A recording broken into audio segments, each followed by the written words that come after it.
Opisyal na nga gintikangan ang Division School Press Conference o DSPC 2025, pinaagihin parade ng kick-off program nga gintambungan hin iba-iba nga campus journalist ngan mga magturot-do tikang habugos nga division ha Eastern Samar nga ginbuhat kan Avid National High School adto Nobyembre 12 tuig 2025.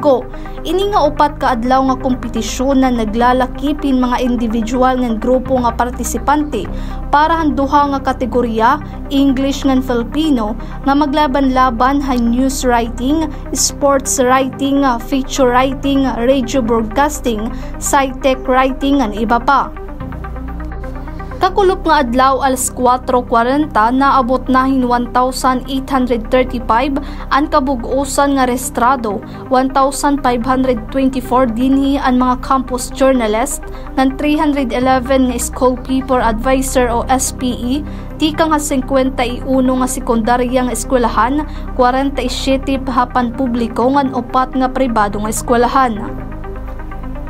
Sumalakan Division Journalism Coordinator for Secondary Marcosa Ilavado, ang panuyo hininga DSPC 2025, suportahan ang mga campus journalism, pauswagon ang journalistic skills ng mga delegado tikang ha Eastern Samar RSPC, ngan pauswagon ang pagkaurosa of teamwork ha mga eskwelahan ha rehiyon. Ini nga kompetisyon nga gintikangan kakulop nga adlaw Nobyembre 12 in magpapadayon nga Nobyembre 15. Tika nga syudad han Borongan ng Mailing Katubay, Eastern Samar News Service.